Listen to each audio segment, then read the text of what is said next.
نام عالیہ نازکی ہے اور آپ کشمیر کی قانونی تاریخ کے بارے میں اس خصوصی پوڈ کاسٹ سیریز کی 5ویں قسط سن رہے ہیں۔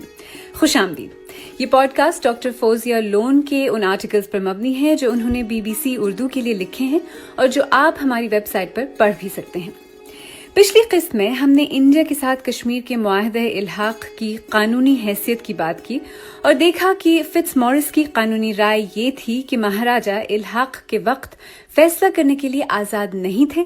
مہاراجہ کے پاس اپنی ریاست کا مکمل کنٹرول نہیں تھا، جس کی وجہ سے وہ الحاق پر عمل درآمد کا اپنا وعدہ پورا کرنے کے اہل نہیں تھے اور الحاق مشروط تھا۔ اس قسط میں ہم 1947 کی ہند و پاک جنگ، انڈیا کی طرف سے آئینی طور پر کشمیر کے رجواڑے کو انڈیا کا حصہ بنانے کی کوشش، وہ خصوصی حیثیت جو کشمیر کو انڈین آئین کے آرٹیکل 370 اور آرٹیکل 35A کے تحت حاصل تھی، اسے کس طرح اور کن حالات میں ختم کیا گیا۔ انڈیا اور پاکستان کے درمیان منقسم ہونے کے باوجود آئینی طور پر کشمیر کو انڈیا میں ضم کرنے کی کوشش شروع کی گئی۔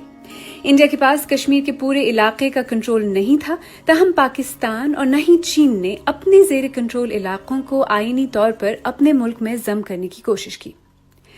سن 1947 میں انڈیا اور پاکستان کے درمیان ہونے والی جنگ کے بعد کشمیر کا رجواڑہ انڈیا اور پاکستان کے زیر انتظام کشمیر میں تقسیم ہو گیا۔ سن 1948 میں انڈیا نے اقوام متحدہ کی سیکیورٹی کونسل سے رجوع کیا اور پاکستان کے خلاف شکایت درج کی۔ اس کی وجہ کچھ حد تک کشمیر کے رجواڑے پر ہونے والا قبائلی حملہ تھا۔ جہاں تک انڈیا کا سوال تھا، اس کی نظر میں سیکیورٹی کونسل کے سامنے کیس یہ تھا کہ پاکستان مبینہ طور پر عسکریت پسندوں کی حمایت کر کے کشمیر کے رجواڑے میں انڈین بالادستی کے خلاف جارحیت کی حمایت کر رہا ہے۔ اپنی شکایت میں انڈیا نے کشمیر کے حتمی الحاق کے سوال کو کشمیری عوام کی خواہشات کے مطابق طے کرنے کا عہد کیا، لیکن تب جب حملہ آوروں کو ریاست سے بے دخل کیا جائے اور حالات معمول پر آ جائیں۔ پاکستان نے اپنی جوابی شکایت میں انڈیا کے ساتھ کشمیر کے الحاق کی قانونی حیثیت کو چیلنج کیا اور انڈین فوج کو کشمیر بھیجنے کے خلاف احتجاج کیا۔ ان ابتدائی شکایات کے بعد سیکیورٹی کونسل نے کشمیر کے رجواڑے سے متعلق 20 قراردادیں منظور کی۔ بین الاقوامی غور و فکر کے بعد سیکیورٹی کونسل میں قرارداد 47 منظور کر لی گئی، جو اس کے بعد مسئلہ کشمیر کو حل کرنے کی تمام بین الاقوامی کوششوں کے لیے مرکزی ریفرنس بن گئی۔ اس قرارداد کے تحت مسئلہ کشمیر کے حل کے لیے 2 سفارشات کی گئیں: کشمیر سے فوجوں کا انخلاء اور اس کے بعد اس کے مستقبل کو طے کرنے کے لیے رائے شماری۔ اس قرارداد میں پاکستان سے تمام قبائلیوں اور افواج کے انخلاء کو یقینی بنانے کو کہا گیا اور ساتھ ہی لگ بھگ تمام انڈین فوجیوں کو بھی کشمیر سے نکالے جانے کو کہا گیا۔ خطے کو غیر مسلح کرنے کے بعد اقوام متحدہ کی طرف سے رائے شماری کے لیے ایک ایڈمنسٹریٹر تعینات کیا جانا تھا اور اس طرح کشمیری عوام کو اپنے مستقبل کا فیصلہ کرنے کا حق ملتا۔ جولائی 1948 میں انڈیا اور پاکستان کے لیے اقوام متحدہ کے کمیشن UNCIP نے غور و فکر کے بعد ایک منصوبہ پیش کیا، جس کے تحت جنگ بندی اور فوجی انخلاء کا مطالبہ کیا گیا۔ تاہم انڈیا نے یہ کہہ کر اس منصوبے کو رد کر دیا کہ ان کی نظر میں کشمیر کے رجواڑے پر پاکستان نے حملہ کیا تھا اور وہ چاہتا ہے کہ منصوبہ اس بات کو واضح کرے۔ انڈیا نے اس منصوبے کو غیر معقول قرار دے کر اس پر عمل کرنے کے لیے تعاون سے انکار کر دیا۔ دوسری طرف پاکستان کو خدشہ تھا کہ شیخ محمد عبداللہ کی قیادت میں عبوری حکومت اور پیچھے رہ جانے والی انڈین فوج رائے شماری کے نتائج پر اثر انداز ہو سکتی ہے۔